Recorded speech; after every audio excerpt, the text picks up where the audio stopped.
Hi, welcome to the channel, or welcome back if you've already subscribed. I'm doing another little project on my 1983 Lotus Esprit S3. This time I'm swapping the dashboard bulbs for LEDs, replacing the broken dash panel, and hopefully making life easier for myself if I ever have to remove the instruments again in the future. I'll see you in the car shortly. Several months ago I went to a classic car show, an evening meet in my Lotus Esprit, an S3, and I found that on the way home, because it was an evening, it was getting dark, I actually couldn't see any of the instruments because the illumination had failed.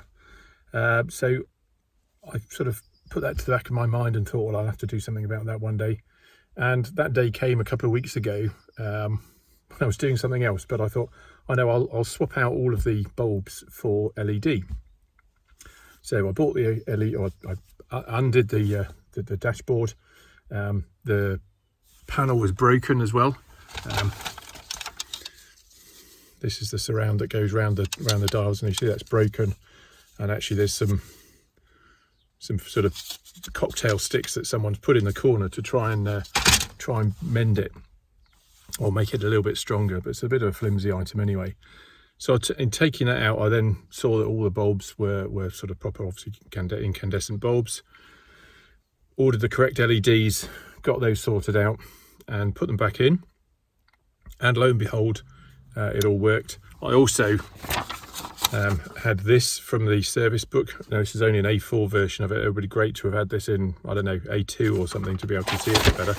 But if I get my glasses out, I can see it. And yeah, so checking that out, I was able to trace where all the wiring went and what it all was behind the scenes, taking out all the different panels in the dash and understanding what went where, what powered what, looking at the switches. I actually also replaced this one, the light switch. It's just very dicky kind of switch. I got actually a new one of those, which blends in perfectly and now fits. And yeah, there's what is it? There's the fibre optic illumination as well. Worked that one out, saw what was going on there. There was actually an LED in that someone had put in, so that kind of must have been a fairly recent thing. I've had the car, what now, 3 years? So yeah, it must have been done a bit before that. So long story short, having done all that and replaced all those bulbs, I then go to put the instrument panel back in and putting all the gauges back into the cluster, which is a hell of a job in itself. And then trying to reconnect them all behind the panel as I'm pushing the thing back in. There's just no room, you know, particularly if you've got big hands like me, there's just no room to put stuff in and to be able to connect up I think there's something like 27 spade terminals that need to be hooked in. There's obviously the oil pressure tube that needs to be screwed onto the back of the gauge, and the speedo cable which pushes into the back of the speedo, obviously. So, you know, doing all that, and then I'm pushing the thing back in with the replacement panel. Just excuse me, I'll just, you know, here's the replacement panel that I got from SJ Sports Cars, which just doesn't seem to fit. It's just slightly too big for the hole that it's going into. I say slightly, it's probably a good 3 millimeters, maybe all round, 3 mil top and bottom certainly. Won't push in. So I'm going to have to do something with that. By the way, when I said none of the illumination worked, it's not strictly true. All the telltales, I think, or pretty much all the telltales were working, but it was the illumination inside the gauges that wasn't working, and the switches and stuff. So yeah, so I've got this. Now I need to cut this down to try and fit in. But even so, I'm thinking that's a hard job getting that panel back in. It's really difficult getting your hands around the back to fix everything, and there's very little in the way of cabling. You know, they won't pull out very far. The speedo cable won't pull out very far. It's just difficult, really tricky. Even if you had really tiny hands, I think you'd be struggling to do it. So what I decided to do was to fit some multi-pin connectors. So if I switch the camera around, I'll show you. I spent all day yesterday soldering, so cutting the loom back there, cutting off the end things, and then connecting up to these 16 pin connectors. So I've got 2 of them, one for the kind of the right side, which and there's all 16 of those are connected, and then one for the left side, and I think I've got 11 on that side are connected. The others are just sort of wrapped up spare. So the idea being, if I then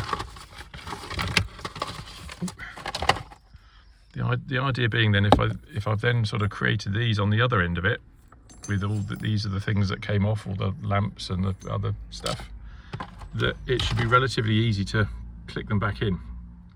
So I did all that yesterday, lots of soldering, fitting these connectors in, and tested it, and all the panel lights that were working after I'd switched them out to LEDs are now still working. So fingers crossed, I've got all the right connections in the right places, all 50 odd of them, whatever it is. What I need to do now, as I said, I need to be able to do something to this so that it can fit in that hole. And the only thing I can think of is using well, it's like a Dremel, it's not a Dremel that I've got, but using that kind of thing to just sort of trim off the top edge. But because there's this sort of fold back, that's going to take away some of the rigidity. So I need to, having done that, figure out if I can then strengthen it, maybe re-sticking or gluing some of that plastic back in place above where the gauges go. So that's my job this afternoon, and all being well, I should be able to fit everything back in pretty easily. But as ever with any kind of classic car project, and it seems particularly with the Lotus Esprit, anything you try and do does take a while, because you typically have to do 2 or 3 other things in order to do the thing that you started out doing. Anyway, we'll see where we get to with that. Join me later.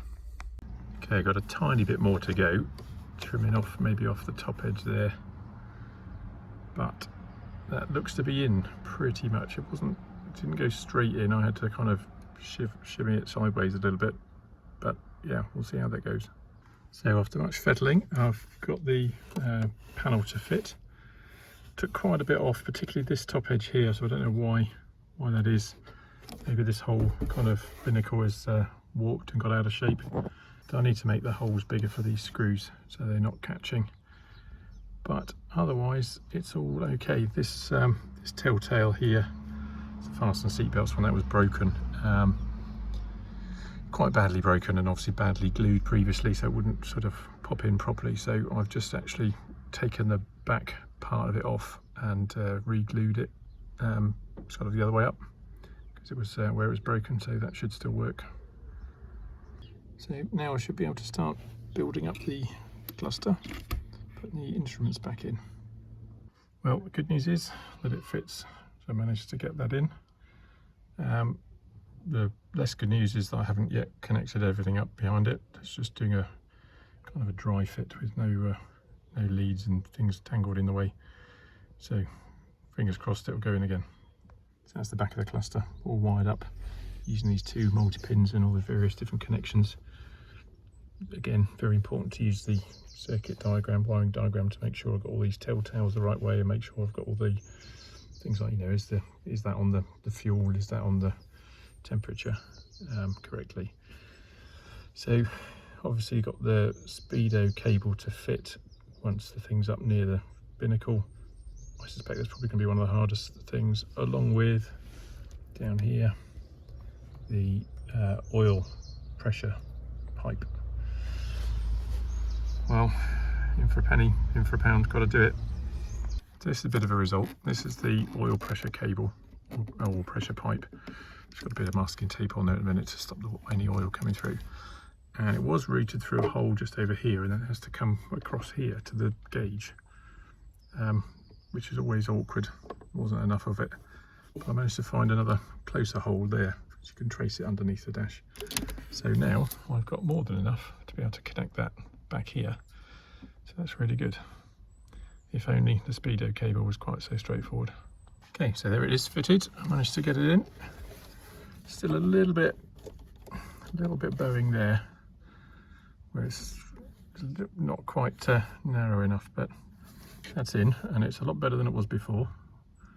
Looks much nicer. These all work, I think, with the exception of the brakes. I don't know if their fan failure one works. Presumably you only know that if the fan fails. But the brakes one doesn't. I'm assuming that's for, well, I don't know what it's for. Is that for the handbrake, if the handbrake is on? Maybe the handbrake switch is either missing or faulty if that's the case. And I don't know obviously if these two work just yet. All the other ones seem to work, in fact all oil pressure. I'll give it a whirl. Incidentally, I had to take the cowl from the steering wheel or steering column off to be able to get the instruments up and under, or under and up even. And in case you're wondering,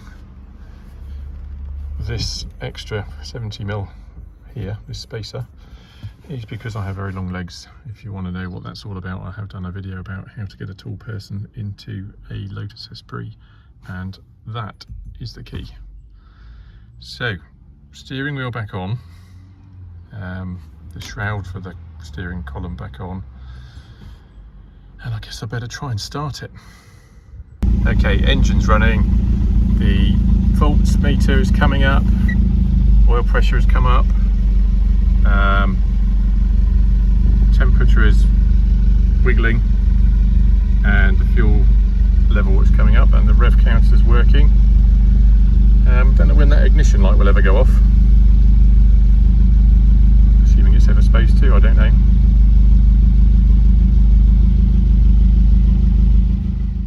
So there we have it. Appears to be successful, job done. I really don't want to have to do that again, but if I do have to do it again, at least I've got those multi-pin connectors that should make life a little bit easier. But nonetheless, a good job done, and car starts and runs, so I can now test my other issue, which was a fueling issue. I think it was a fueling issue. For now though, I'll call it a day. Thank you very much for watching. Please give the video a like and make a comment, tell me what I've done wrong, and please subscribe to the channel, and I'll see you next time. Bye bye.